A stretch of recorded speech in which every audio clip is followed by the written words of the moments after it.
Yo, Daily Fire, episode 15. Like I always say, if it's trash, turn it off. But if you got value, you better share it out. Brought to you by MaxEffortMuscle.com.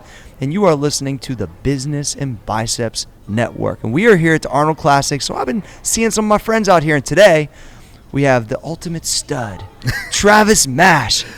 Ex-world record holder, right? Yes. Former. Yes. And high-level USA weightlifting coach, level 5, which is the highest that you get. Senior international weightlifting coach. So Travis Mash is a straight-up boss. We've been friends for a long time. Today, he's going to talk to you guys on Daily Fire about leaving a legacy and what he's got going on right now. So it's all yours, Travis. Let him know. Okay, about a year ago, we started having a lot of our friends falling out. We had Glenn Pinlay die, Justin Thacker die, Don McCauley die.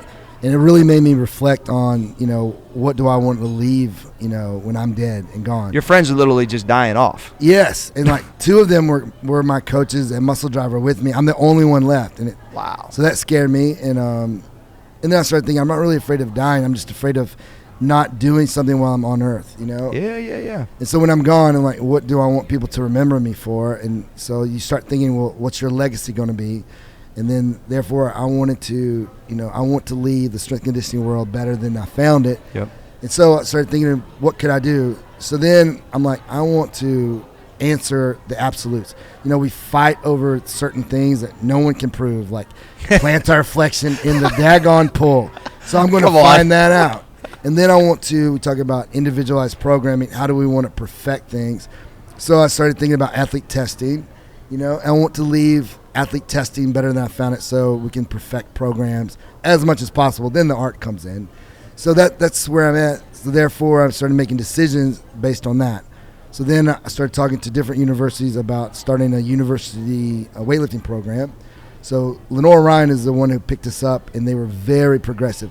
They're going to let me do all this testing. They're cool with all these new ideas I have. They're wanting to also change the way people do college. A lot of colleges are taking a lot of flack right now because people go there, spend all this money, get out, and they're no better than when they started. Yeah, true that. So they're cool with me. I want to start programs for every athlete I have to say, what do you want to do when you're done with school? And you start helping them with things like branding, things like networking, things about finding the different, maybe entrepreneurial chances they might have outside of college. I vibe with all that. I mean, look, Chris Moore, Barbell Buddha, once he passed away, that made a big difference on me, man. I was thinking his kids are going to know him from his 250 episodes he had a Barbell Shrug that are on video. And I thought, am I doing enough to leave that for my kids? And that's why I've stepped my content up too, because I might be teaching my grandkids right now and don't even know it.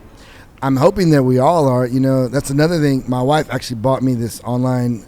It's it prompts me to do certain blogs directed specifically at my children. So it'll be for example, what inspired you as a kid?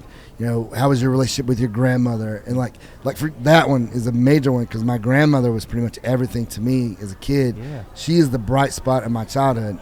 Like you, I grew up, rough, in the Appalachian Mountains of North Carolina. He was for real in the mountains. Deep. If you ended up in my house, you took a wrong turn. You better turn your ass around. So, but it was the bright spot, and so I get to tell my children, here's the bright spot of my childhood that I clung to be different, to say, I want my children to experience this and only this. I don't want them to experience the bad stuff that I went through. It's really starting to think about you not being on this earth. That's hard for a lot of people to think, but you're like, what am I leaving every day? Am I pushing myself to further my family or people in where I vibe at? And that's a hard thing to think about, Trav. Yes, but if you do that, you'll start cutting away the baggage of your life. Yeah. And you'll start clinging to the things that will make a difference. I know it's a hard one, and it's a hard one for me. The older we get, the more it's more real though. Mortality is real, and so. But if you can just embrace that and say that's just a fact, then you'll start to really enjoy your life more because you'll only be working towards the good stuff. Yeah. So what was one or two things you kind of do on a regular basis? You mentioned something about the blogs that you're challenging yourself to continue this, to not get lazy on it, because that's easy too. Well, I'm continually, writing articles, along the way. So I want to document the whole journey.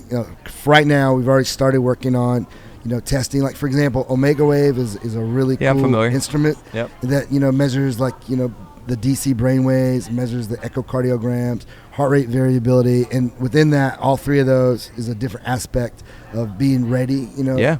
So we've already started that, and I've already started writing it. I released an article last week on the things that I'm going to do testing on. Love it. So I'm going to test the testers. So, hey, Trav, I think that this is something that we can really, everyone, whether they're heavy in content, whether they're writing in a journal that they don't even ever put it out, really should think about what are you leaving and teaching for that next generation. Everyone has something to offer, bro. It doesn't matter if they don't do this for a living. Right. I think people are tripping on that they have to do what we do. This is not natural for everybody. I use, normally, another thing too, like, I do that writing in the morning, like the more scholastic, but then in the night when my brain is the most creative, like before I go to bed, is when I write for my children, because then I can be more real. In the morning, it's a totally different mindset. I'm all about school and like how can I teach something, but in the night, my brain starts to remember things. I get super creative, and so I'm able to express these things to my children in a whole different way. So. I love it. We're gonna wrap it right there. Hey, episode 15,